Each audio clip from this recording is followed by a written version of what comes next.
बिस्मिल्लाहिर्रहमानिर्रहीम। अस्सलामुअलैकुम मोअज़्ज़िज़ सामईन। नया नावल पुरस्रार मूर्ति। सदियों पुरानी एक ऐसी मूर्ति का अहवाल, वो मूर्ति जिसके पास भी जाती उसे मौत से हमकिनार कर देती। तहरीर मलिक फ़हीम इरशाद, सदाकारी रिजवान अली सोमरो। शाम के साए हर तरफ फैलना शुरू हो गए थे।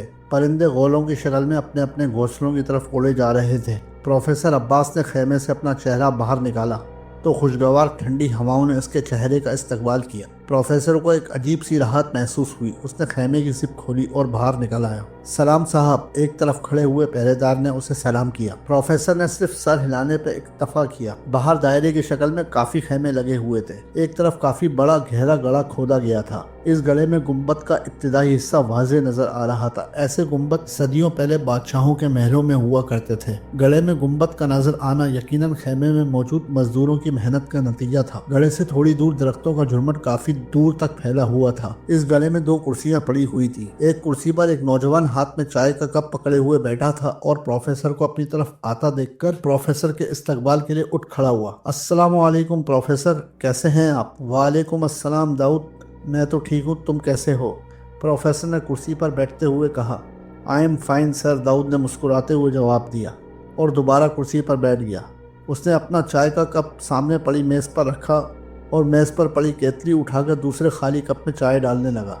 सर, आप चीनी कितनी लेंगे? सिर्फ 1 चम्मच, प्रोफेसर ने जवाब दिया। दाऊद चाय में चीनी मिक्स करने लगा। उनके बिल्कुल सामने सूरज डूबने का मंजर वाज़े नजर आ रहा था। सर, ये सनसेट का मंजर कितना दिलफरेब है, दाऊद ने कहा। हाँ हाँ, बहुत दिलफरेब है, प्रोफेसर ने चाय की चुस्की लेते हुए जवाब दिया। सर, हमारी मेहनत रंग ले आई है। इतनी खुदाई के बाद हम उस गुंबद का इब्तिदाई हिस्सा ढूंढने में कामयाब हो ही गए, दाऊद ने मुस्कुराते हुए कहा। पहले पहल तो मुझे मायूसी होने लगी थी, मगर इस सारी मेहनत का सेहरा इन मजदूरों को जाता है। इन्होंने इतनी एहतियात से मीनार का हिस्सा ज़मीन से निकाला है, प्रोफेसर ने जवाब दिया। सर, मजदूर काफ़ी मेहनती हैं, दाऊद ने चाय का एक घूंट भरते हुए कहा।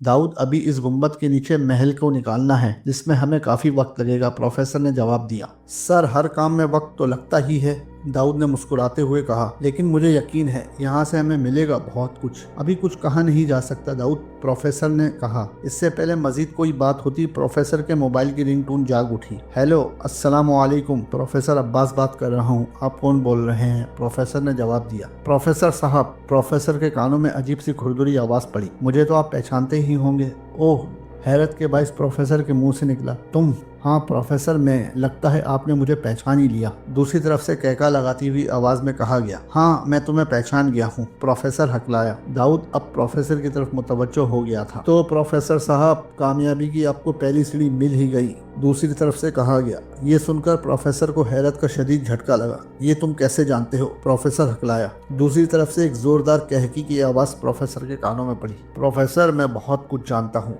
बस आप काम की रफ्तार बढ़ा दें। काम की रफ्तार बिल्कुल ठीक जा रही है, अगर रफ्तार ज्यादा बढ़ाई तो नुकसान हो सकता है, वो गुंबद टूट भी सकता है, प्रोफेसर ने कहा। चलिए प्रोफेसर, आपकी बात मान लेता हूँ, ये आपका अपना काम है, आप बेहतर जानते होंगे, लेकिन एक बात की मैं आपको गारंटी देता हूँ, दूसरी तरफ से कहा गया। वो क्या? प्रोफेसर के माथे पर शिकने आ गई। आपकी ये खुदाई आपको बहुत ज्यादा फायदा देगी, दूसरे तरफ से जवाब दिया गया। ये तुम कैसे जानते हो? प्रोफेसर ने कहा। प्रोफेसर साहब, मैं बहुत कुछ जानता हूँ, मिलेगा तो यहाँ से बहुत कुछ, मगर मेरे काम की सिर्फ एक ही चीज होगी, और वो जब आपको मिलेगी तब मुझे पता चल जाएगा, आप फिक्र न करें, वो जब मिलेगी तब मैं आपसे मिलूंगा। अब मैं इजाजत चाहूंगा। इतना कहकर राब्ता मुनक़ता कर दिया गया। प्रोफेसर ने गहरी सांस ली और मोबाइल जेब में डाल लिया।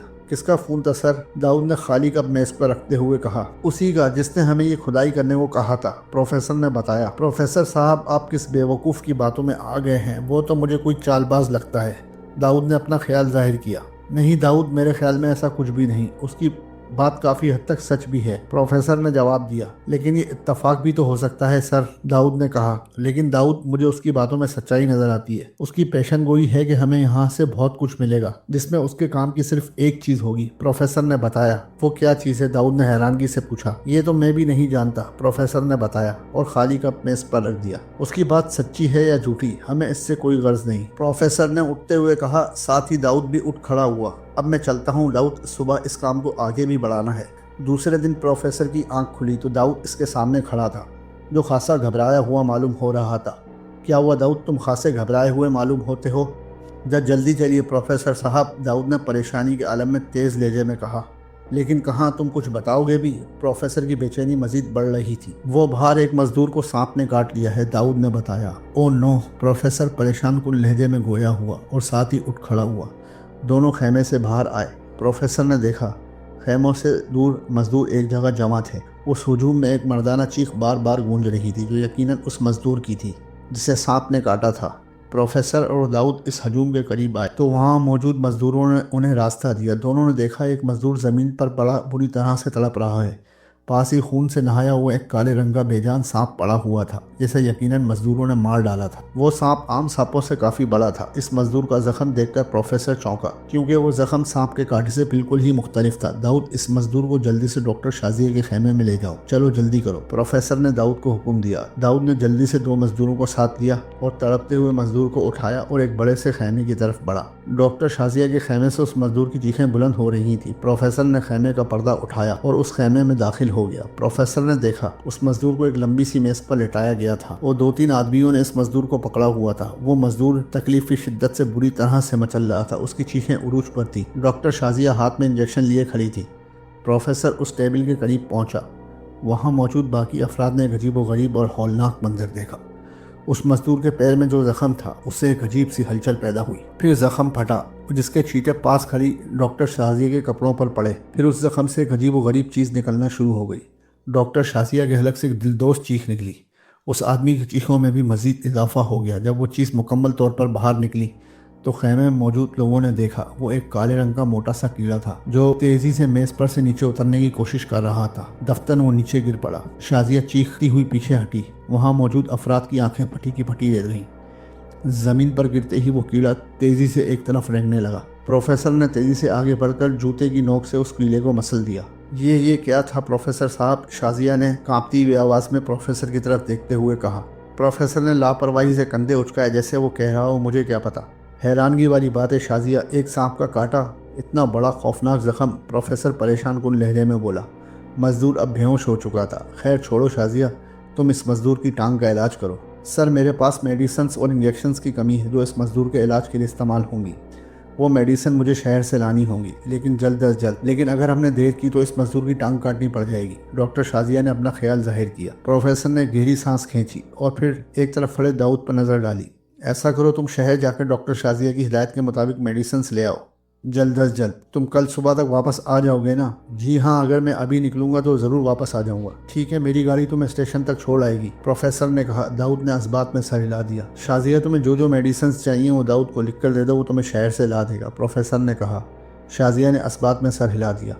प्रोफेसर सर हिलाते हुए इस खेमे से बाहर निकल गया। मजदूर दोबारा काम पर लग चुके थे। दाऊद ने मेडिसिन का बिल पे किया और स्टोर से बाहर आ गया। वो टैक्सी के इंतजार में सड़क के किनारे खड़ा हो गया। उसने देखा एक लंबी सी काले रंग की कार उसके पास आ रुकी। दाऊद चौंका। कार के पिछले दरवाजे का शीशा नीचे हुआ और एक आधे गंजे आदमी का चेहरा नजर आया।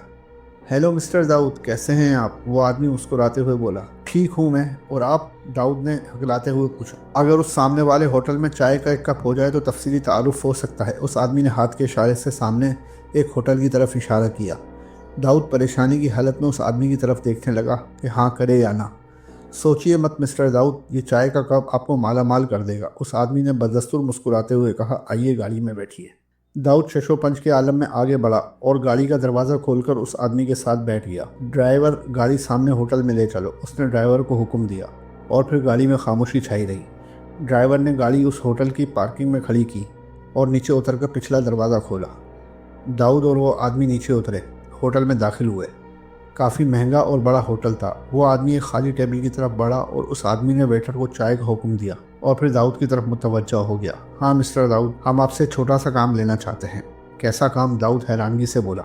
इससे पहले वो आदमी बताता, वेटर चाय ले आया। वेटर ने चाय का सामान उनकी मेज़ पर रखा और खाली ट्रे लेकर वापस चला गया।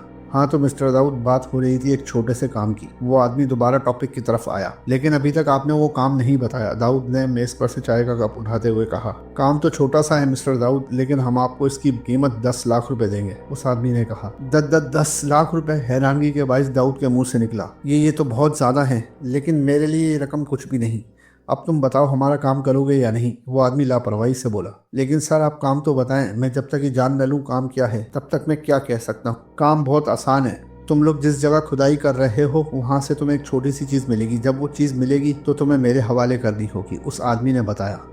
तो दाऊद को हैरत का ज़ोरदार झटका लगा। कहीं तुम वही तो नहीं जिसने प्रोफेसर अब्बास को फ़ोन किया था और उसके कहने पर उन्होंने ये नया प्रोजेक्ट शुरू किया था? दाऊद ने कहा। नहीं, मैं वो नहीं। उस आदमी ने नफ़ी में सर हिलाया। तो फिर वो कौन है? दाऊद ने पूछा। वो जो कोई भी है, तुम्हें इससे कोई गर्ज नहीं होनी चाहिए। बस तुम्हें वो चीज़ मेरे हवाले करनी होगी, उस आदमी ने कहा। लेकिन पता तो चले वो चीज़ क्या है? दाऊद ने फिर पूछा। जब वो चीज़ तुम्हारे प्रोफेसर को मिलेगी तो उस आदमी का फ़ोन तुम्हारे प्रोफेसर के पास आएगा, लेकिन वो चीज़ किसी न किसी तरीके से तुम्हें मुझ तक पहुँचानी होगी, उस आदमी ने कहा। लेकिन प्रोफेसर वो चीज़ मुझे देंगे क्यों? दाऊद ने जवाब दिया। सोचना तुम्हारा काम है। तुम्हें 10 लाख रुपए इसीलिए दिए जाएंगे, उस आदमी ने जवाब दिया। ठीक है, दाऊद ने हाँ की। वेरी गुड, ये हुई ना बात, उस आदमी ने खुश होते हुए कहा।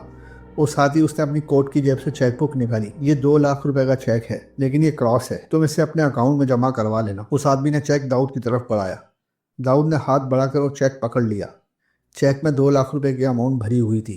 ठीक है, अब मैं चलता हूँ। तुम मुझसे उस वक्त रब्ता करोगे जब तुम्हें वो चीज़ मिल जाएगी, उस आदमी ने उठते हुए कहा। दाऊद भी साथ ही उठ खड़ा हुआ। हामिद और सलमत इस गांव के लफंगे नौजवान थे।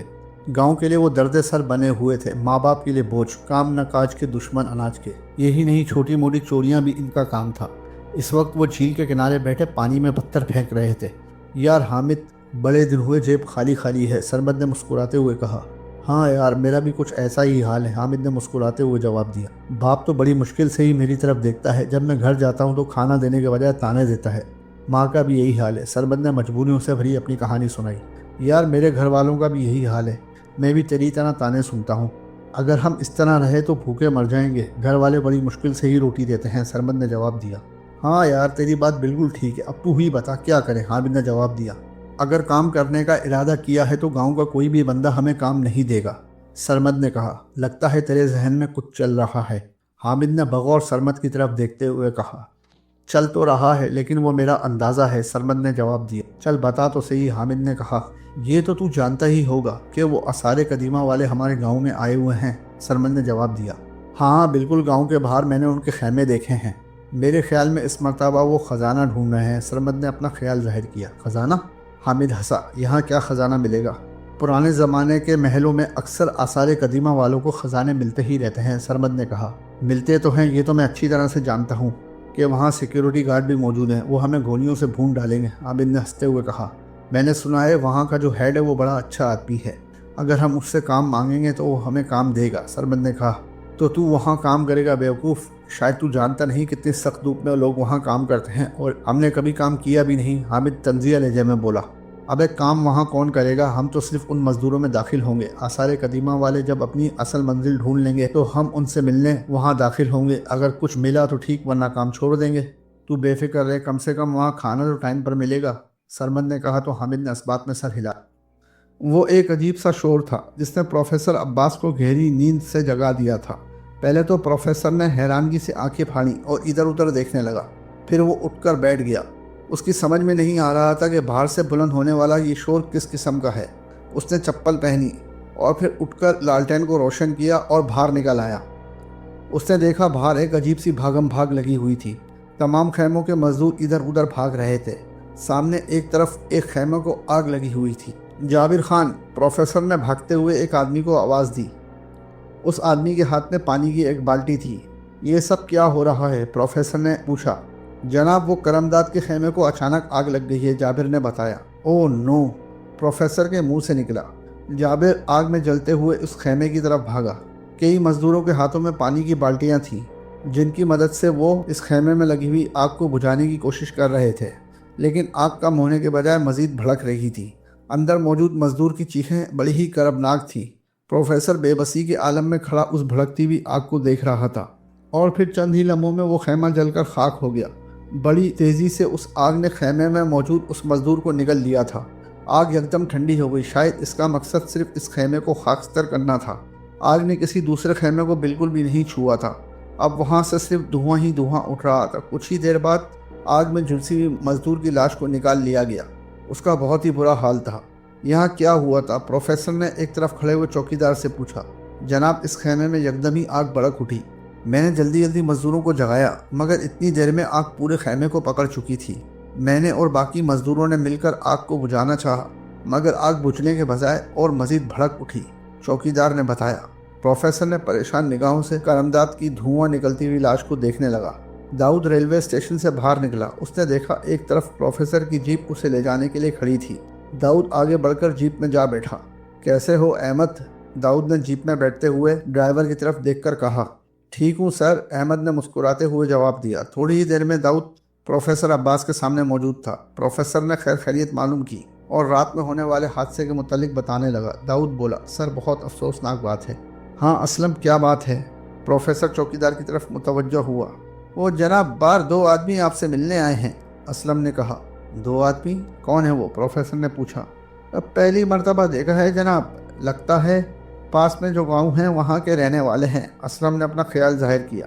ठीक है, इन्हें भेज दो, प्रोफेसर ने कहा। असलम सर हिलाकर खेमे से बाहर निकल गया। चंद ही लम्हे बाद 2 जवान अंदर दाखिल हुए। जी फरमाइए, प्रोफेसर ने पूछा। सर मैं सरमद हूँ और ये हामिद। इनमें से एक ने अपना तारुफ करवाया और दूसरे की तरफ इशारा किया। मुझसे क्या काम है आप दोनों को? प्रोफेसर ने पूछा। जनाब हम इस गाँव के रहने वाले हैं और काम धंधे के लिए यहाँ आए हैं, सरमद ने कहा। क्या काम जानते हो तुम दोनों? सर हम कोई भी काम कर लेंगे, हम खुदाई भी कर सकते हैं, सरमद ने कहा। तो साथ ही हामिद ने इस बात में सर हिला दिया। देख लो, खुदाई का काम बहुत मुश्किल है, चेहरे से तो तुम ऐसे नहीं लगते कि खुदाई कर सको, प्रोफेसर ने पूछा। सर जब पेट खाली होता है ना तो इंसान हर काम कर सकता है, सरमद ने जवाब दिया। उसकी बात सुनकर प्रोफेसर ने दाऊद की तरफ देखा और फिर दाऊद के कहने पर सरमद और हामिद को काम पर रख लिया गया था। हामिद, इस गुंबद के ज़रिए हम अंदर दाखिल हो सकते हैं, सरमद ने कहा। हाँ, अब तो इस गुंबद की खिड़की में इतनी जगह तो बन ही गई है कि एक आदमी आसानी से अंदर दाखिल हो सके। लेकिन यार सरमद, मैंने झांक कर देखा तो इसमें काफ़ी गहराई है, यानी इसमें उतरने के लिए किसी चीज़ की ज़रूरत पड़ेगी। अगर छलांग लगाई तो शायद हमारी हड्डियों का सुरमा बन जाए, हामिद ने कहा। ये काम हम रस्सी से ही लेंगे और रस्सी इस गले के पास मौजूद पेड़ से बांध देंगे और एक एक टॉर्च तो प्रोफेसर ने हमें दे ही रखी है, सरमद ने जवाब दिया। तो फिर देर किस बात की है, हम अभी निकलते हैं। सब अपने अपने खीमों में सो चुके होंगे और यहाँ के चौकीदार तो कुर्सियों पर बैठे ऊँग रहे होंगे, हामिद मुस्कुराते हुए बोला। तो सरमद बेइख्तियार हंस पड़ा। बस थोड़ी देर और मुकम्मल तसल्ली के बाद हम निकलेंगे, सरमद ने कहा। वैसे सरमद, फ़र्ज़ कर अगर हमें नीचे से कुछ नहीं मिलता तो क्या हम ठहरेंगे यहाँ पर, हामिद ने पूछा। नहीं यार, 1-2 दिन ठहरेंगे और फिर चले जाएंगे, सरमद ने जवाब दिया। तकरीबन आधे घंटे के बाद दोनों खेमे से बाहर निकले। सरमद के कंधे पर रस्सी मौजूद थी। सरमद के खेमे के पास वही गड़ा था जहाँ से वो गुंबद बरामद हुआ था। उन्होंने देखा हर तरफ खामोशी छाई हुई थी और स्याह रात में हर तरफ अपना बसेरा किया हुआ था। एक तरफ चौकीदार कुर्सियों पर बैठे ऊँग रहे थे, हर तरफ मुकम्मल खामोशी छाई हुई थी। दोनों इस गले के करीब पहुँचे। चल हामिद, रस्सी इस दरख्त से बांध दे, सरमद ने कहा। तो हामिद ने इस्बात में सर हिलाया। उसने सरमद से वो रस्सी ली, गले से थोड़ी दूर मौजूद पेड़ से बांध दी। दोनों गुंबद की खिड़की के करीब पहुंचे और रस्सी का सिरा खिड़की के अंदर फेंक दिया और खिड़की में दाखिल हुए। हर तरफ अंधेरे का राज था। सरमद रस्सी पकड़ के उसके सहारे नीचे उतरने लगा। चंद ही लम्हों में उसके पैर ठोस ज़मीन से जा लगे और वो समझ गया कि वो ज़मीन पर पहुंच चुका है। ठीक है हामिद, तू भी आ जा, सरमद ने कहा और जेब से टॉर्च निकाल ली। उसने टॉर्च ऑन की। सरमद ने देखा उसके सामने लंबी राहदरी थी जो काफ़ी दूर जाकर अंधेरे में डूब गई थी। थोड़ी देर बाद हामिद भी नीचे आ गया और दोनों टॉर्च की रोशनी की मदद से आगे बढ़े। उन्होंने देखा राहदरी में आमने सामने कई कमरे मौजूद थे जो दरवाज़ों के बगैर थे। वहाँ दीवारों पर लाल रंग मौजूद था। यार सरमद, ये लाल रंग कैसा, हामिद ने पूछा। पता नहीं, उसने शाने उचकाए। यार हैरानगी वाली बात है, मुझे तो ये खून लगता है। पता नहीं, सरमद ने इतना ही कहा था कि यकदम उनके पैरों से ज़मीन खिसक गई और वो दोनों चीखते चिल्लाते हुए अंधेरे में डूबे उस खला में जा गिरे। काफ़ी देर बाद वो दोनों ठोस ज़मीन पर गिरे थे। एक मरतबा फिर दोनों की टॉर्चें ज़मीन पर पड़ी हुई थी। ये क्या, हम कहाँ आ गिरे सरमद? अबे मुझे क्या मालूम, सरमद गुस्से से बोला और उठ बैठा। एक मरतबा फिर एक चीख उसके मुंह से खारिज हुई। हामिद भी कराता हुआ चीखता हुआ उठ बैठा। सरमद ने ज़मीन पर पड़ी हुई टॉर्च उठाई जो कि बिल्कुल ही उसके पास गिरी हुई थी। सरमद ने टॉर्च का रुख ऊपर की तरफ किया। दूसरा अलामा हैरान कुन था। खिलाफ तवक्को ऊपर छत मौजूद थी। कहीं भी ऐसा खला या सुराख मौजूद नहीं था जिससे वो नीचे आ गिरे थे। अरे ये क्या, हैरत के बाइस सरमद के मुंह से निकला। क्या हुआ? हामिद ने परेशान निगाहों से सरमद की तरफ देखा। ऊपर देख, वहाँ ऐसा कोई रास्ता ही नहीं जिससे हम यहाँ आ गिरे हैं, सरमद ने कहा। क्या? हामिद एक मरतबा फिर चिल्लाया। ये क्या, लगता है यहाँ से हमारी लाशें ही मिलेंगी, हामिद भर्राई भी आवाज़ में बोला। अचानक सरमत को एक ज़ोरदार झटका लगा। उसके मुंह से एक तेज़ किस्म की कराह निकली और वो ज़मीन पर गिरकर तड़पने लगा। सरमत, सरमत, हामिद चीखता हुआ उसकी तरफ बढ़ा। उसी लम्हे उसको भी एक ज़ोरदार झटका लगा और वो भी उसके बराबर में ज़मीन पर जा गिरा। अब हामिद और सरमत दोनों ज़मीन पर गिरे तड़प रहे थे। उनके मुंह से एक रकीक सा गाढ़ा मादा निकल रहा था। अचानक सरमत के मुंह से खून का एक फव्वारा निकला और उसकी आंखें पथरा गईं। हामिद अभी तक जिंदा था। यकायक उसके कानों में एक तेज सीटी जैसी आवाज गूंजी। आवाज इतनी तेज थी कि उसे अपने कानों के पर्दे फटते हुए महसूस हुए। अगले लम्हे एक नोकीली चीज उसके पेट में पेवस्त हो गई। इस वार के साथ ही उसके हलक से एक दिल दहला देने वाली चीख निकली, जो कि कर्ब और अजियत से भरी हुई थी, और फिर वो भी सरमत की तरह बेजान हो गया। मौजूद सामीन, हमारी इस कहानी का पहला हिस्सा यहाँ ख़त्म होता है। हमारी ये कहानी आपको कैसी लगी? अगर पसंद आई तो वीडियो को लाइक करें, शेयर करें और चैनल